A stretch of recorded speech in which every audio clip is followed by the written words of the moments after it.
I see that in resentful men all the time. They're very antipathetic towards women, and they blame their misery and resentment on the fact that women won't have anything to do with them. Well, the women are making them self-conscious for not being all they should be, because the women think, why should I bother with you if you're not the embodiment of the spirit that will move into the unknown and face the Leviathan, which is exactly what she should be saying.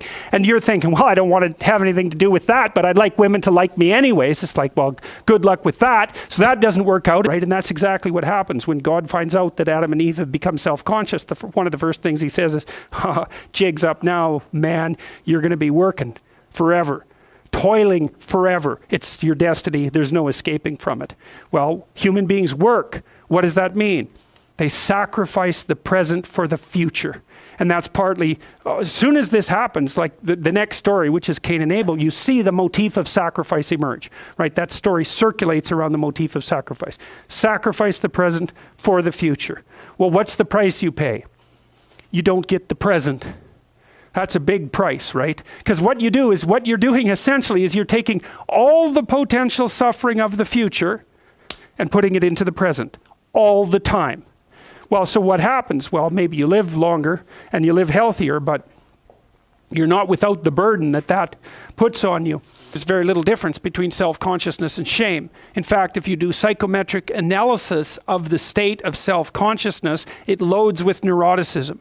So it loads with anxiety and emotional pain. So to become self-conscious, what does it mean to become self-conscious? It means you become aware.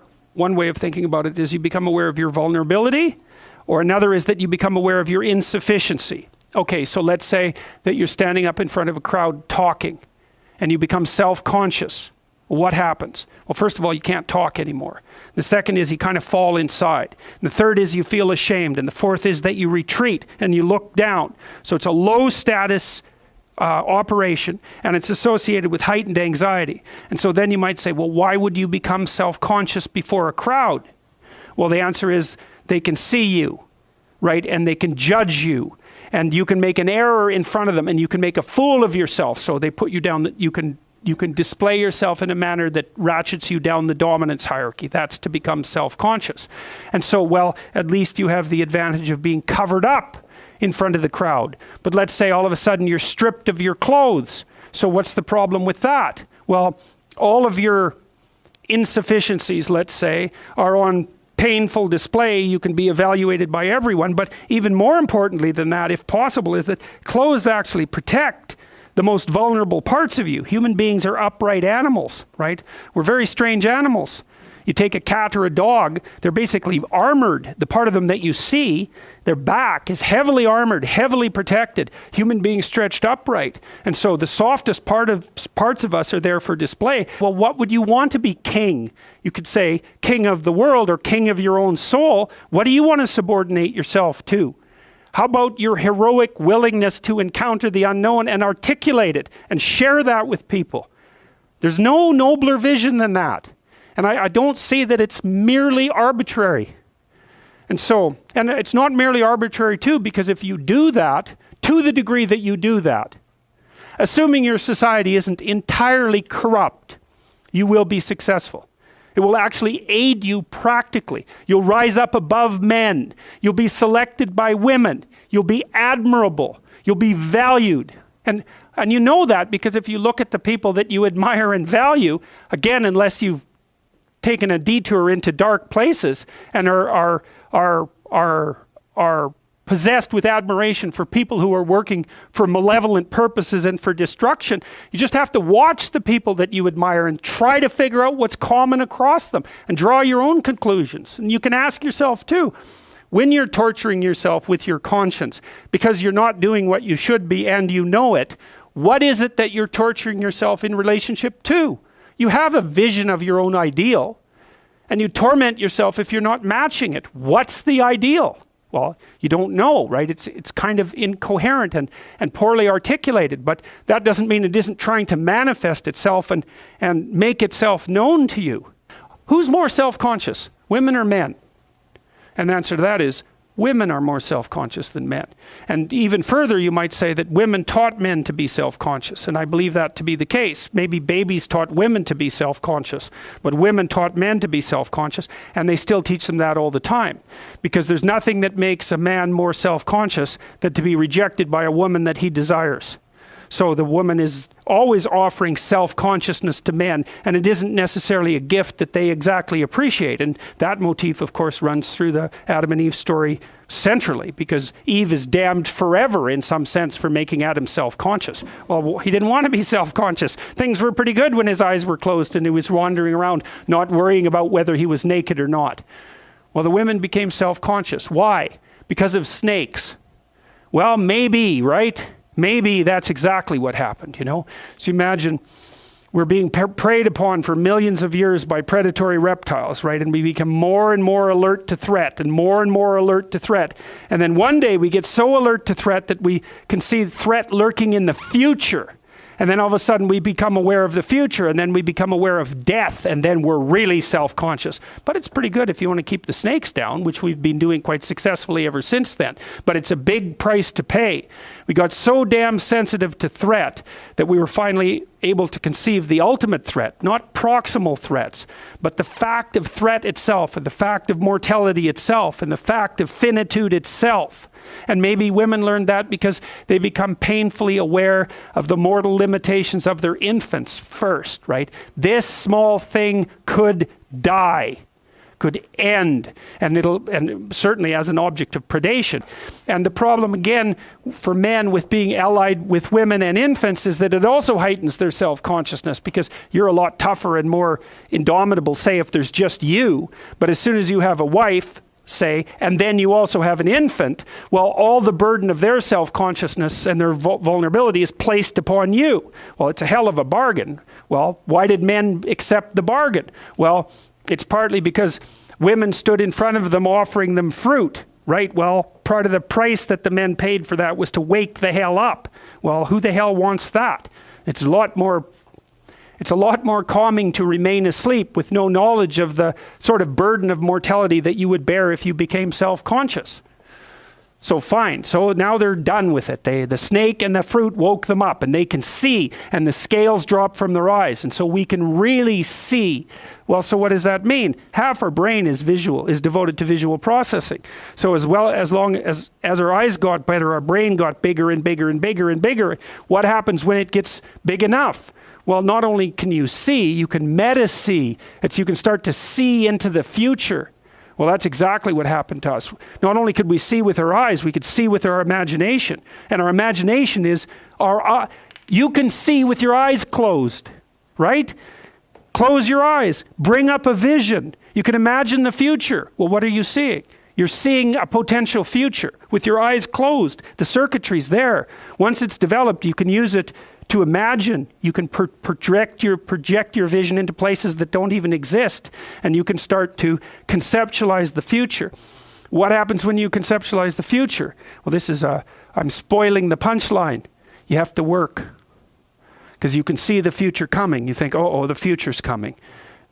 It isn't just the present anymore. I don't have to just worry about whether or not I'm hungry right now. I'm going to have to worry about whether I'm hungry tomorrow and next week and next month and next year, and for me and for my wife and for my child and for the community. It's like you can forget about your day-to-day existence in paradise at that point. There's no evidence that people in industrialized societies are happier than people in non-industrialized societies. In fact, quite the contrary. We're less happy. Why? Well, because we fully and constantly bear the burden of the future. Well, that's good, because we don't die and we live maybe 30 years longer and we have fewer horrible diseases and all of that, but that doesn't mean it's any picnic. You have to carry that along with you wherever you go. That's the burden of self-consciousness. Every social animal, and even many animals who aren't social, are embedded in a dominance hierarchy. The dominance hierarchy has a structure, or we couldn't call it a dominance hierarchy. Dominance hierarchy A, B, C, D, E, thousands of them across thousands of years. You extract out from all of them what's central to all of them. That's the pyramid of value. What question do you need answered about the pyramid of value? What's at the top? because that's the ideal. That's the eye at the top of the pyramid, or the golden Buddha in the lotus. It's the same thing. It's the same thing as the crucifix, paradoxically enough.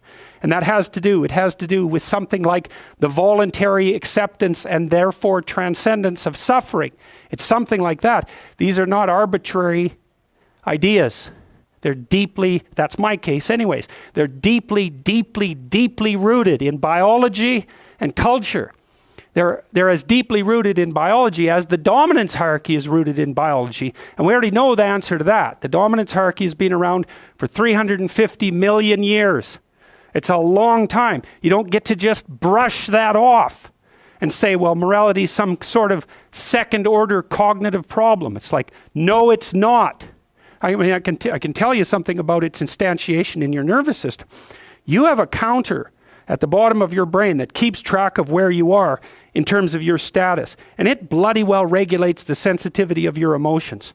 So if you're at the bottom of the hierarchy, barely clinging on to the world, everything overwhelms you. And that's because you're damn near dead. And so everything should overwhelm you. You've got no extra resources. Any more threat, you're sunk. So you become extremely sensitive to negative emotion and maybe also impulsive, so that you grab while the grabbing's good. And if you're nearer the top in the dominance hierarchy and your counter tells you that, then your serotonin levels go up, you're less sensitive to negative emotion, you're less impulsive, you live longer, like everything works in your favor. Your immune system functions better, and you're oriented at least to some degree towards the medium and long-term future. And you can afford that because all hell isn't breaking loose around you all the time. And so then the question is there a way of being that increases the probability that you're going to move up dominance hierarchies? Well, that doesn't seem to be a particularly provocative proposition, unless you think that it's completely arbitrary and random, and that you can think that if you want, but I don't think there's any evidence for that whatsoever. I mean, we certainly have, even for sexual selection, we impose criteria. They're not random and arbitrary. This is the dominance hierarchy idea. Dominance hierarchies set themselves up as a matter of course. They're the standard way that animals organize themselves in a territory. Well, okay, human beings are watching those dominance hierarchies since we became self-aware, thinking, what the hell are we up to? What the hell are we up to? And there's a question that lurks in there. What constitutes acceptable power? What constitutes acceptable sovereignty? Who should lead? Who should rule? What should be at the top? Well, we talked about that. The Mesopotamians figured that out. Speech and vision, that's Marduk. Speech, vision, and the willingness to confront the terrible unknown. That's what should rule. Well, what? Is that an arbitrary idea, or is that a great idea? How could it be any other way? Well, that's what human beings are like. And I don't think that you can read the Mesopotamian story and understand the reference, which isn't an easy thing to do, and fail to draw that conclusion. Marduk has eyes all the way around his head. He speaks magic words. He goes off to fight Tiamat, the dragon of chaos. Well, what's that? That's the reptilian predator that lurks in the unknown. Well, is any of that, is there anything about any of that that stands in opposition to what you would presume if you were just analyzing our situation from a purely biological perspective? We're prey animals, we're predators. We've been threatened by reptiles forever. Why wouldn't we use the predator that lurks in the dark forest or the water as a representative of the unknown? Why wouldn't we harness that circuitry? We already have it at hand.